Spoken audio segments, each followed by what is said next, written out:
Hello, and welcome to Hospice Insights, the Law and Beyond, where we connect you to what matters in the ever-changing world of hospice and palliative care. What's good and bad in hospice right now? A conversation with Greg Grabowski, partner at Hospice Advisors. Greg, I'm so excited for you to be here. Thank you for taking the time. Meg, I am immensely humbled by the opportunity to have this kind of crazy conversation. Well, it's not crazy, but I'm excited to have this conversation. Yeah. And I listened to all your podcasts, webcasts, and I'm honored to be part of all the different folks that have been on this before. So thank you. Well, this is super fun. And when I was writing up our little blurb describing it, I was like, it just like, I was in flow because I was like, this is going to be so much fun. I used exclamation points in my description. And so because you and I bat around a lot of ideas, and it's like, we should just record this. This is genius, right? So here we are. So for listeners here, when we were preparing for this, I said, Greg, would you be game for coming up with a list, your list, top 5 of what's good and bad? I'll come up with my top list, and then we'll compare notes. But I don't know what's on Greg's top 5 of good things and bad things. And so I'm fascinated to know if they're going to match up, or, we're going to be widely. I mean, there's a lot to say on the subject. So let's launch in. There is. Let's launch in. All right. You want to go first? I am going to go. Well, I'm going to have you go first, but I think we should start because, I'm an optimist, a glass half full kind of gal. So let's start out with something that's good in hospice right now, because all we talk about is bad things, or maybe it's just because I'm a lawyer, but. Oh, well, and I think actually the things that are bad, we might even say they're challenging. We're trying to improve upon, or we're discovering that we need to do better. So I think, we can kind of put that optimism spin on that side. So, well, let's start out with something that's actually the hospice industry on the very positive side. We have seen consistent utilization. Oh my God, right? This is right? the same. Is that the same one as your? Great minds think alike. So we've seen great utilization. I think referral sources, and let's say referral sources, I like to call them our customers, they understand and know hospice. So when you look at all the market segments and people that can refer, we've done a great job working with them related to utilization. And I don't want to get into improvement, but I think with consumers, we just need to continue to work with referral sources. And I got that on my other list of need to improve. So, that's too funny that we're on the same. That is my very first one. I say utilization steadily growing. We're mainstream, nearly 50%. Now, because I just did a board presentation, and so I did the snapshot of what did hospice look like in 2000, what does it look like now, and what is it going to look like 5 years? And I mean, utilization has been going up, but it's small, increases in utilization. I don't know if it's ever going to be like 70%. And partly that's just, how people die. I mean, people can die in accidents or, very suddenly, and there isn't an opportunity. But yeah, so, oh, wow. Well, let me tell you I'm going to tell you one really interesting thing. So I've been a little bit on the speaking circuit with funeral directors, and funeral directors don't really understand hospice. And interestingly enough, when I point out utilization to funeral homes, kind of their jaw kind of opens up and they go, wow, why are we not talking to funeral homes? And I tell them this story that I said, do you realize, the hospice benefit, late 70s, we're talking about it, comes into being late 70s, early 80s. We get the Medicare hospice benefit, and then hospice launches in up to this point, lots of conversations with referral sources. Like, we fought to be understood. Like, think about how funky Like we wrote legislation that said volunteers need to be involved. You have to do bereavement for 13 months. I mean, these are kind of counterculture, almost kind of came out of the 70s feel. So when Yes. I tell the funeral directors, how hard are you fighting upstream and trying to understand the hospice industry? Like hospice tried to get the general continuum of care to understand and so on and so forth. And so, there is some applause for hospice really rallying with their passion, their why, and so on and so forth upstream. I mean, it is more readily accepted. Think about, it wasn't that long ago where you juxtapose that to like funeral directors who pretty much have bones to pick with hospice and are not as excited to work with hospice and so on and so forth. So I just think from an industry perspective, it's great on how we have pushed, to your point. I think Yeah. it's a positive. It's a positive.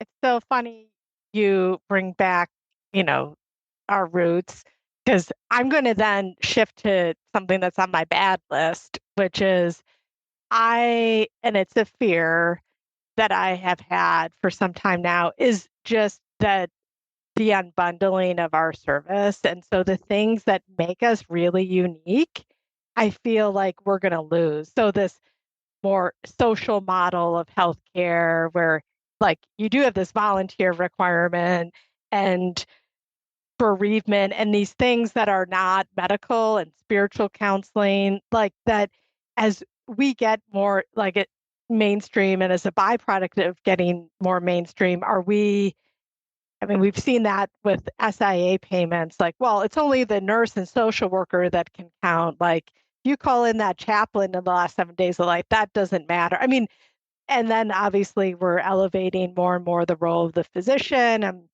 all this stuff. But as we move to this, is the benefit going to look more like home health, but Mm-hmm. for terminally ill people, because it really is just about the nursing visits and the physician and especially, and this gets to something else on my list, I do think that there is significant reform that's going to happen to the benefit, and that, but what's going to get cut out? Because I think that sort of, I'm a child of the 70s, so all of the, we're spinning off the 60s and this sort of different way of viewing what someone needs at the end of their life. And so that's something that I feel is getting and could get lost into the future. So I I think that that's a bad thing on my list. I I couldn't agree with you more. And what's actually kind of fascinating to the counter to that is that when you look at kind of some of the successful hospices that really have grown. Now, there's growth because of acquisition and footprints and that kind of stuff. So take that out of the equation for a second. But when you look at some of the hospices that have been very successful, to your point, they have really embraced volunteerism and not just volunteers for volunteers' sake, but volunteers doing memory bears and quilts and reading to patients and massive volunteer programs that are, very successful. And the same thing on the bereavement side, like bereavement groups, memorial services, and so on and so forth, not just doing the basics. And so there's been some success and some growth because of that. So you'd think we'd want to embrace that. And then I will say to you, you're absolutely right. Part of the negative to that is that there's a big portion of the industry that doesn't embrace this, and they do just the basics because they have whatever kind of advantage they have, or they have whatever it is that they have. And you're absolutely correct. And so part of it is that as an industry, we have to say this is what we want, and it needs to be more than just a regulation and the basics. Because you're right, when you read the regs, they're not ultra specific. You Yeah. can really do the bare minimum in both of those areas if you want to. And as an industry, we need to say that is not acceptable. As accrediting agencies, we need to say that's not acceptable and push it. From our associations, our state associations, we need to say this is not acceptable, because part of it, to your point, is we're letting it go too. Yeah.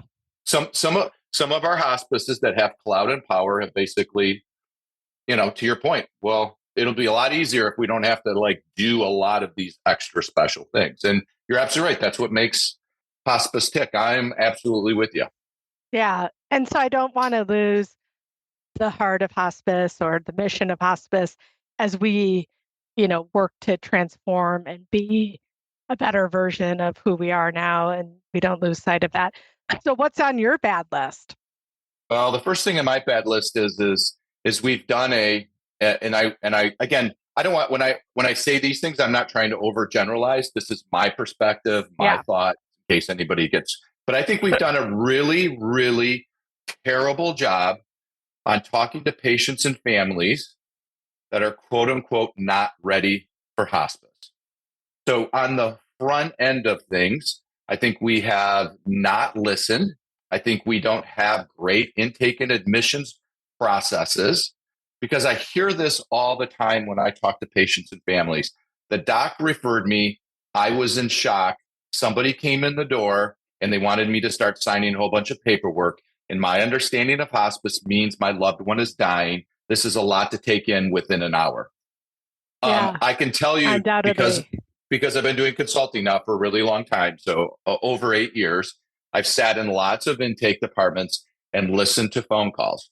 And I can tell you there are people that call and they say something similar to, the doctor told me to give you a call, and I don't know why I'm calling hospice because my mom's not dying. And what happens is the folks start selling hospice. Well, Mm, let me tell you about the hospice benefit. Well, hold on a second.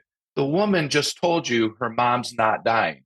The doctor that referred, you know that doctor refers hospice patients. This woman is in denial. We need to hear her story, what's going on with her mom. We need mm, to hold her hand. This is a psychosocial situation. I think when you take a look at people are afraid to die, patients and families don't want to give up hope. Patients and families are confused about their diagnosis, their aggressive care options. Um, they have complexity of care challenges. Family members in and out of town don't want mom and dad to die, have potential family unresolved issues. There's a lot of this on the front end. And you know what hospice says? I wish, when I talk to hospices, I wish patients and families would use us sooner. Well, they do want to use us sooner, but we don't want to take the great resources that we have on the team and put it on the front end. And guys, I'm not against marketing and sales folks, but you take lay sales folks who answer phone calls and do all the intake process. And then they say to me, I say, well, why didn't they come on service? Well, they're not ready for hospice yet. Well, tell me what they said.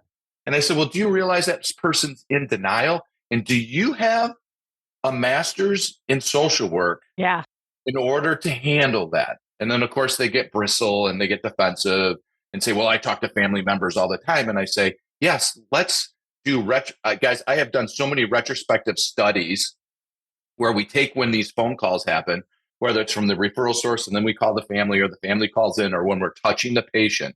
And there are so many lost days because we can't handle these psychosocial issues, these clinical issues, the willingness to hold their hand and listen and hear where they're at. We are awesome at now forcing, get them on hospice, got to get them on hospice, got to get that paper. Works our census. What's going on? I will tell you, if folks were just to hold people's hands and be a little patient and not force conversations that you hear that they don't want to have. And I'll just end with this. I worked with an NP, and I don't want to say where in the country, and she was working in palliative care. And there would be phone calls come in and say, I don't want hospice, I want palliative care. And the NP would go out, spend a couple hours, and she would come back and say, is it okay? I was helping them run their operations. And she says, is it okay if I go back tomorrow? I know I'm not supposed to. I know we can't charge for it and so on and so forth. But I think they just need time to digest Mm, pieces of information. So here's the thing. I heard these patients and families on the phone do not want hospice. And she would convert folks to hospice appropriately, sometimes over 2 or 3 days. And herself as a person generated 24 days on the front end compared to their normal, kind of the same wow. cohort of patients. And it's because she was patient.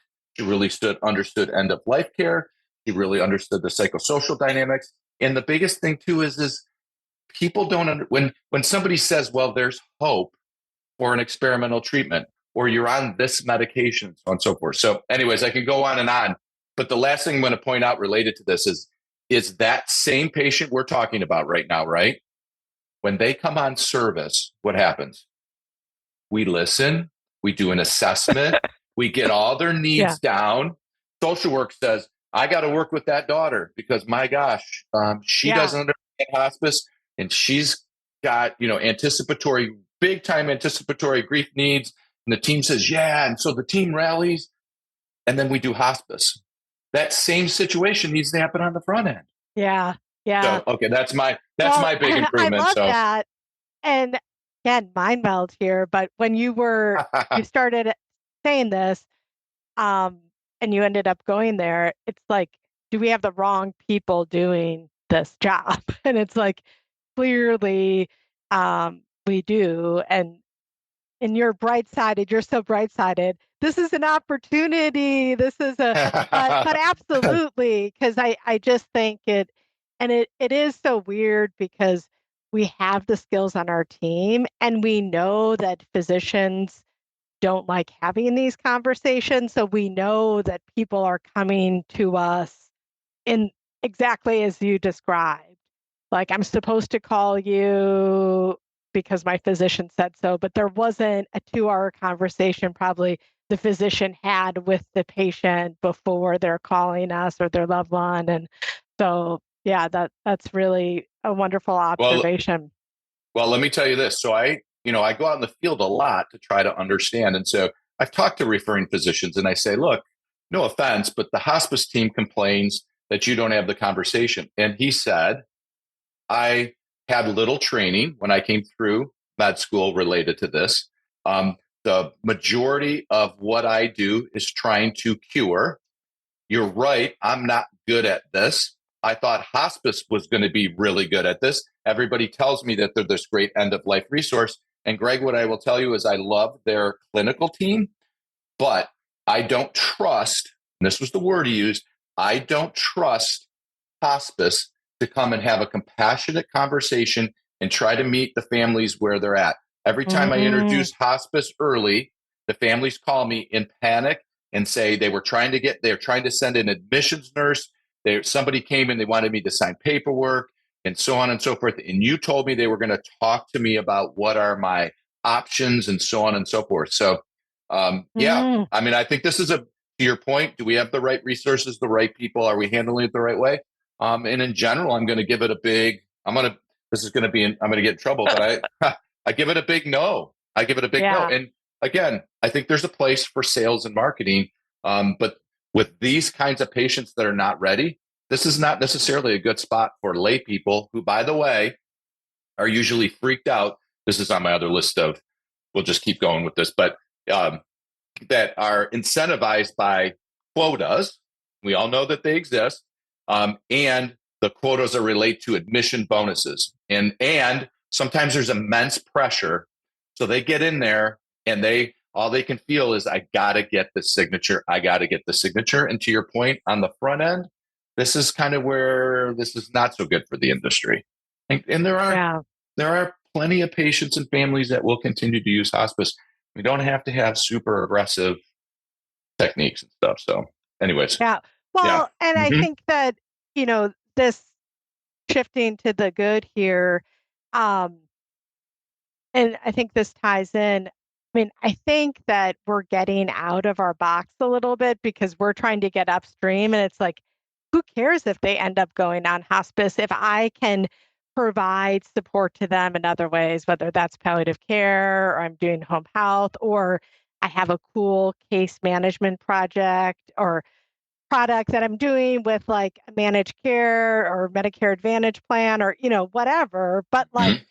if we're not a one trick pony anymore and we have more to offer, it doesn't really matter. We want to be of service. And so I think that what I have good on my list is I think that payers are seeing the value and opportunity that, you know, our skill set brings to managing people with serious illness, even if they're not, quote, terminally ill with this artifice of a 6-month prognosis, but that there is a lot that we can do that helps manage cost, but also provides way better care to people at the end of life and getting paid to do that. And like, but I think if the only thing we have is, well, if you go on hospice, then there isn't anything we can do for you. So if you don't go on, like, there's nothing when you have more to offer.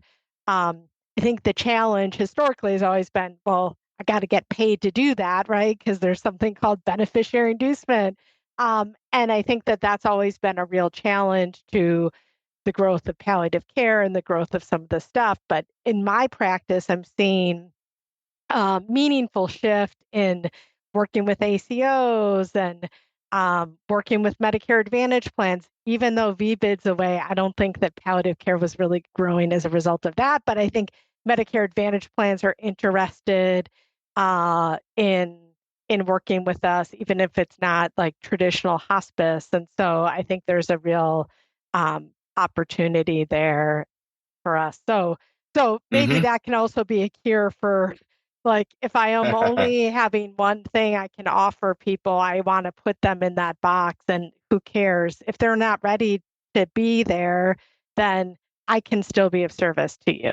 Um, Absolutely. Absolutely. Well, and but I think the other where my other positive links right up to what you just said is that the amazing thing I will say is despite a lot of these kind of on the business side challenges, I meet incredible nurses, incredible social workers, spiritual care. Oh my gosh, aides. Oh my gosh. For what aides get paid, they are some of the most compassionate, passionate people. Now, some people, some organizations have turnover and so on and so forth. I would just simply say the workforce, even though there is a little change, but people, if they kind of, I always say, like, and you know this too, for whatever reason, it's contagious about hospice. And there are people that come and go, and so it's not their thing. But I can tell you, people say, "What's the big thing, Greg? What do you work on?" You're at a cocktail party, and you go, "I'm a hospice consultant, and man, am I passionate about it." And they go, "Oh yeah, nice meeting you," and they just move on to the cheers, goodbye.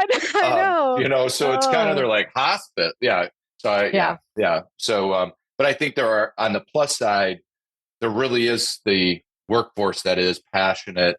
Now, how we navigate them and their ratios and those other things are probably on the needs to improve side for some of the folks. So yeah, So yeah, you're good as we have passionate people, yeah. passionate people There doing are the still work. yes, there are still those people. I'm not sure.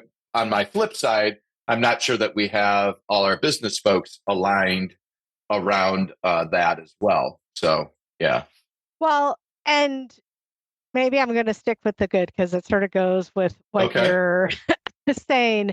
So I think that there is growing legislative interest in changing the benefit in meaningful ways. Like, because I don't think it's working very well. I mean, I'm so sick of fighting about 6-month prognosis, and I'm a broken record on that. But even sure, I think because just talking to people in the community, neighbors, whatever, I was talking to this woman I ran into on my walk with my dog, Wally, and I'd never met her before. She's a wonderful woman, but we were talking, and her husband had just passed away. And I got into that I work with hospice. And then I said, "Oh, how was your hospice experience?" And this is not the first time I heard it, is, well, they really didn't. I was surprised about what they didn't do. And, this is an elderly hmm woman caring for her dying spouse. And like there was lots of dressing changes. And people have a lot of pretty intense healthcare needs. And it's like, well, oh, we just send the hospice nurse like once a week or twice a week. And it's like they want more aid services, they want more help. And I think the family doesn't feel like what we're doing is enough. But that's sort of the benefit was designed just to be much more intermittent care than like you're not in a nursing home. It's a model of care that says you have a caregiver at home that can do essentially nursing stuff for you. And we'll send a nurse that can help. And so I think that I think it's both an expectation issue, but I also think the benefit isn't really designed so much. Obviously, it was designed much more to support people who are dying of cancer, and now we have all of these elderly individuals who are everyone wants to age in place, so they're aging in place, and your primary caregiver is 85 years old, and Mm-hmm. and I think people think hospice, it's all inclusive, right? Everything's related to the terminal illness. And it's like, oh, but you have 24/7 needs. Like we don't cover that. Like, does there need to be something that's more holistic? Because I feel like people are saying they didn't like their hospice experience, but it's actually we provided the benefit as it is written, right? Because it's like we're not there to help with every dressing change, right? But Mm-hmm. they need Mm-hmm. that support. And then they feel like we're not doing something that we should be doing when we really, that whole thing. And so I do think if we can look at end of life care and, from a legislative standpoint and rethink it, because how we're dying is different and the needs everyone wants to die, age in place, be where they are, and not have to go to a nursing home if they don't want to. So, how do we provide a bundle of services to help support people and get them the support they need? And it's not like, well, I'm hospice, so I can't do those additional aid services for you, whatever. So, Mm-hmm. I'm still, even though as I'm saying this, it sounds like a bad thing. I think the good thing is, I think people are seeing holes in the hospice benefit and what people's needs are at the end of life, given that people are dying in different ways than they were 40 years ago. And so um, having meaningful discussions about what that is. Now, is it happening, in the next year? Probably not. But in the next like 5 years, I think things could look pretty different. Mm-hmm. I think you're absolutely. I think they're absolutely right. And I will say there's a little. Again, I'm going to go back to the industry as well. So I absolutely agree with you. There needs to be reform, and we absolutely need to take a look at all the issues that you also said. But I also just think we do push again as an industry, and that doesn't mean everybody, but we're really push the envelope to your point, and use it to an excuse a little bit. So your example is you're absolutely right. She needs to understand how to do wound care.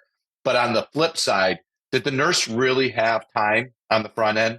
Or did she have Mm, an expectation that she is supposed to get 4 visits in today and all her productivity is measured and so on and so forth? Um, I get calls from usually more entrepreneurial. I'm not going to necessarily pick on private equity because I don't think private equity is, it just ownership and leadership in general, looking at productivity and saying, could we, within the benefit, do a better job? Because I'm going to go back when we were kind of in our heyday, hmm when folks were doing hospice, people were financially successful as hospices. But now, we find our place where I'm just not sure that we have consistently as an industry kind of quality that we should have. And to your point, part of it is there are holes and we're never going to be able to fill them. And we are delivering the hospice benefit. But I'm going to also say, I don't think we're always delivering the hospice benefit because when I go out in the mm, field, I see gaps with, well, why didn't we do that? And why didn't we do this? And why is the plan of care all cookie cutter and people are just checking boxes and so on and so forth? So part of it is on our own responsibility table as an industry to really point this in the right direction. And we have lots of competing demands as an industry. mm. So, I mean, we have yeah. lots of different perspectives that get to talk at CMS or who are talking at big conferences and so on and so forth. And I'm not going to say they're bad, but they are very different perspectives on how you look at things. And yeah. Well, what struck me, what you said, is that is really interesting. I hadn't really thought about it this way, but is that it's a time issue. Like maybe the hospice benefit as it is could support my neighbor, but we didn't take the time. And it goes back to what you said earlier. Everything's about time, it seems like, is we're we're too rushed. And like we need to slow down because if we did more education, that nurse with doing this wound care, would she have felt more confident and therefore more supported? And then the fact that we're not doing it for her is okay because she really feels confident. Like, did the nurse like come every day for 3 days to do it with her, and then yeah, you got it Mm-hmm. down, and then so to Mm-hmm. my point, the benefit, I still think it needs to change. And because this whole I need to sign a piece of paper that says I have 6 months to live, I think is a barrier to your Oh, earlier point oh, for about sure. For sure. denial. Like, I don't think that people should have to sign a piece of paper that, because I see that as a line that people have to cross. And do they really need to in order to get the value of this service and whatever? But Mm-hmm. I like what you said in terms of thinking about, I don't know if this is, I guess it's on the bad list of, we're just not taking the time, like, and the time on the front end, time in the education. And we're supposed to all be about time, right? The slogan of so many hospices is, you know, the quality of the time. And are we not sort of drinking our own Kool-Aid and being like, it's the quality of this time, and it's it's putting in good time with patients. And it's not that they can't do this or that they're not ready. It's just we need to take the time to have those meaningful conversations, or the education. I mean, I'm thinking, if I had to change dressings for my husband and he's dying, all this stuff is happening, like, I'm a somewhat competent person, but like that's a lot to deal with. And put on top of that, I'm 85 and have a hard time walking. I mean, there's just so much there that it's like, of course, of course, Mm-hmm. this, this wife is not feeling confident and wants more support. And yeah, and I like And this whole idea that you're talking about. It's also the who is doing this that's mm-hmm. important. So it's both time, but it's also the who are we assigning to do some of these tasks? And do we need to rethink that in terms and of, and and in your example, if we were to walk into that hospice's IDT and that woman that you just described called 911. So I do this. One of my fun exercises, and I do this in a nice way. So I'm not trying to pull anybody out or anything, but when we're in IDT and I see that there's a revocation, I bring up. So what happened with that revocation? Did you guys expect that? And probably 90% of the time, everybody in the room goes, "Oh yeah." I go, "Oh really?" And they go, "Oh yeah, the daughter is crazy. The second that dad started having trouble breathing, we knew they were going to call 911. We knew they were going to revoke. We knew that they didn't really understand the dressing and they were frustrated and so on and so forth." And yeah, I mean, it's whoa, slow down for a second. How about in IDT? In IDT, we talk about those folks that have the most intense need right in this 14-day period. And then the other folks where things are kind of rolling and so on and so forth, we're a little bit quicker instead of whether you go alphabetically or if you've got two medical directors or you got to get through a lot and so on and so forth. mm, Let's spend a little time. Yeah. I mean, that is one of the things I think when you see revocations, most of the time it's because, then people say, oh, well, they wanted curative care. Well, then how come we weren't trying to address that specific yeah, subject right when they came on board? Or they're just really, really difficult. And they just da da da da da da da.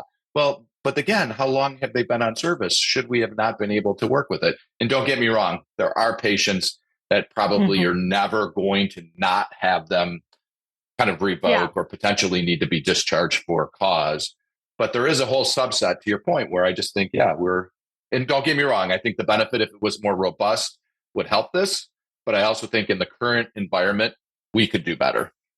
Well, I like that idea. See, we're getting into fixing mode because lawyers and consultants can't help but like fix it. We can But solve everything. The yeah, listeners are like, yeah, right, blah. Yeah, but yeah. I like that sort of simple solution of even thinking about the order in which we talk about people at IDT and like prioritizing that. Not that, you know, because not everyone needs the same stuff from us at the same time. And so, like, yeah, new admits or, something Mhm. happened and how we order that. Because when I've sat in on IDT too, it's like you run down the list, it's alphabetical, and then the person with the Z last name is probably always short shrifted at the end, right? Because it's like, Mhm. oh, well, they're doing fine. And it's like thinking about, because I don't think all of it is,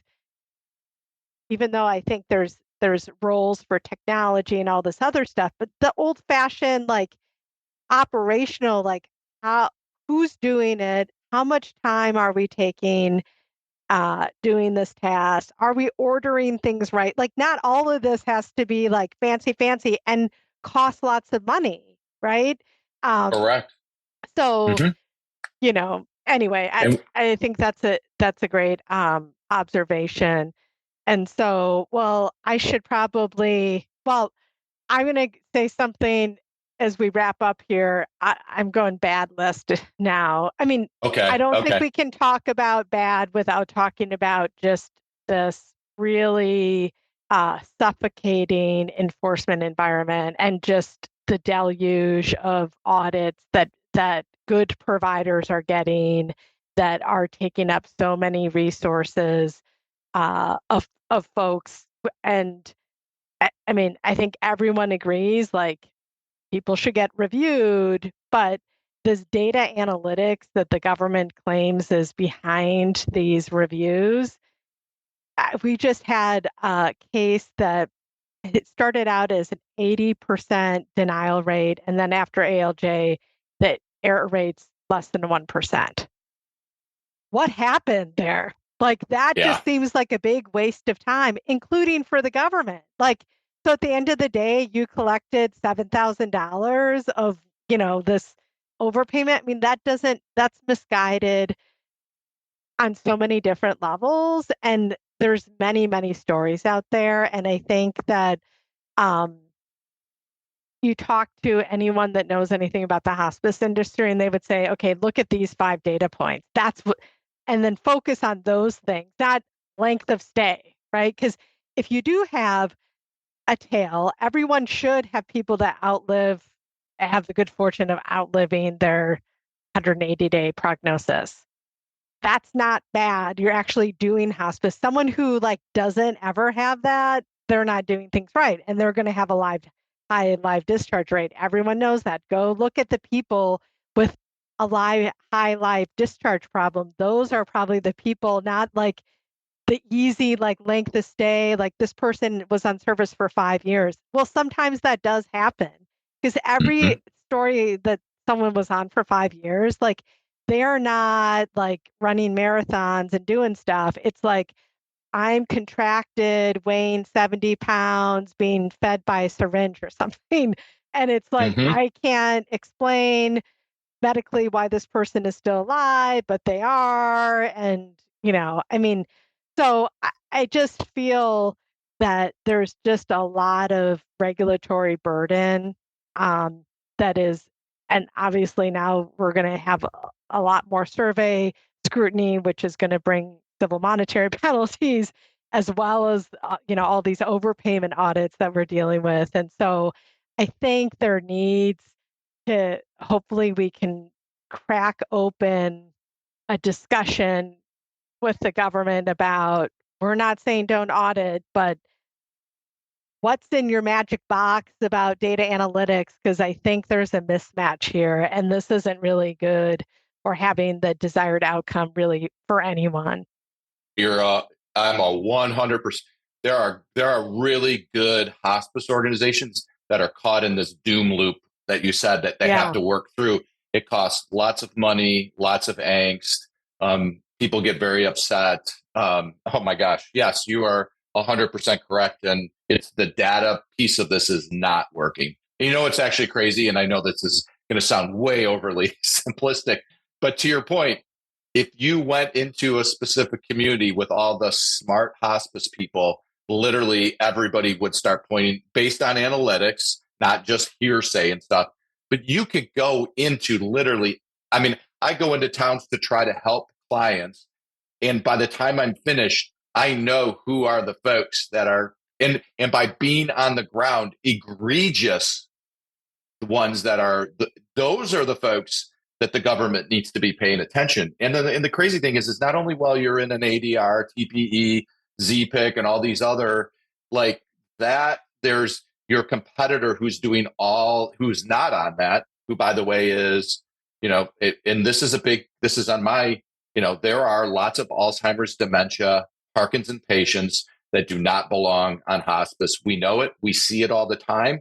And we see conversations between hospice and referral sources, to your point, who want to age in place, going back to your other point of Mm-hmm. aging in place and needing resources, and saying something like, well, if your hospice doesn't believe this patient's eligible, we know there's another hospice that will admit this patient. Yeah. And that's a huge, and when we look at those cases from a clinical eligibility standpoint, it's not even in the gray area. I mean, we take a deep dive on it because we want to make sure that the hospice isn't quote unquote being too conservative, which happens, by the way, right after you get the heck kicked out of you for a Yeah. long period of time. Everybody shifts over to this, and the thing is it should be fairly, you should say, we do everything that we can to document eligibility. And to your point, sometimes patients live 6 months longer. And by the way, holy cow, I mean, there's patients who are 100 years old that don't fit into hospice eligibility that could use the resources, and they want to stay at home. They understand they're 100 years old. They don't want to go to the hospital. They don't want to go to the emergency room and so Mm-hmm. on and so forth. But there are patients that are really old, to your point, intracted and so on and so forth, that don't meet eligibility. So, yeah, we need to expand eligibility. And the enforcement stuff is out of control and not based. And by the way, the games that get played on the front end, shame on the contractors. Shame, Yeah. shame. They're just denying stuff to deny stuff. And then to your point, 99% eventually after you play the game. It shouldn't be a game. It should be you're doing the job or you're not doing the job, and that should be taken care of right on the front end. So you're Yeah. And absolutely right. You're absolutely you right. it's obviously, there isn't going to be 100% agreement, but when you see such disparities between the beginning of the story and the end of the story, like, and 90% of the things you denied, an ALJ is saying, oh, yeah, no, I think that's right. And you have an outside expert saying that's right, who's, board certified in hospice and palliative Mm-hmm. medicine. I mean, it's just, there's something that just, it's not good for anyone because, again, the government's having to spend more money doing these audits that then there isn't money to recoup at the end of the day. And so somehow that needs to be right sized. But well, we could keep going on and We on with could. our list, but this has Maybe been such, we're gonna need part two, part yeah, three. yeah, So exactly. audience, if this was great, send my great comments. Yeah, And then if it exactly. wasn't, don't tell me about it, and we just won't do this again. So because it'll hurt my um, feelings. So I'm very this is sensitive. such a good conversation. And I do think all of this, I think what's very clear from all of this is like the good and bad actually sort of merge together. And what's Mm-hmm. bad Mm-hmm. is an easy flip to, it's like we have the right strengths on our team and these are very solvable problems that we don't necessarily, I mean, some of these we need legislative change on to like meaningfully change the benefit, but some of this other stuff of getting people your conversion rate and like your admission, I think people are focused on like how many hours does it take to admit a patient, not like, well, even if it took 2 or 3 days, that's still meaningful. That I'm not saying we should take 3 days to get out and see a patient, but um, I think that there are very solvable things here Hmm. that in terms of our first point of agreement on utilization, I still think there's opportunity for a lot of um, growth, and I think that there's a lot of people that need our skills, and we can change the world, right? So there's opportunities to, change the world. I mean, I don't think there's anything more meaningful that people can do with their lives than like this is really important work, Hmm. and so many of my clients talk about, I mean, you only have one shot to get this right, we as hospices. And so it's really important to be part of this and journey, and obviously passionate about sharing our mission and being able to serve more people and doing it the right way. And because I think of, I mean, I always say this, but hospice people are my people. I mean, the people that when you say you do hospice are like, as you said with the dinner party, like, okay, I don't want to talk about death, but those of us crazy enough to do this, like, we are really passionate about what we do. And like that, I don't think there's as much passion in healthcare as there is in hospice. Like I think we're a unique breed and like leading with our strength, and our strength is also our interdisciplinary nature. Like it's going back to your roots about what makes us special and what makes us passionate, and like we can't lose that. So we have to like lead with that as we transform and grow in different ways. But I think that what struck me in this conversation was just there's a lot to do within the construct that we have, and it doesn't require endless amounts of money. And because I think Hmm. people are feeling strapped for cash, and it's just like fresh eye perspective. And that's sometimes like if it's calling you, Greg, and like getting a fresh perspective, because I think even in our own personal lives, right, you get in a rut and you get in these habits, and it's like sometimes you just need an outside glance. You need something to change it up, right? And to Right. provide a Hmm. different perspective. And I think that that's what all of this is about is how can we, get better and get different people's perspectives. And unfortunately, we're still going to die and everyone still needs our services. So This we is are true. This not, is true. I'm not, I didn't put immortality on my list of anything in the near term. So I think they're all problems we need to solve because we're all going to keep dying. And I know that I want, when that comes for me, to be able to be served by an interdisciplinary team who takes the time to meet me where I am. And Yeah, I totally agree. And so I just really quick closing comment. I will say to, investors, private equity, all these other folks, the one thing you could take away from this is there should be somebody sitting on your board or in the leadership position, not necessarily the president or whatever, because I get that there's this business stuff, but somebody that has this to our point here, this can all coexist, but mm, there you should have somebody who really knows the business from this passion perspective.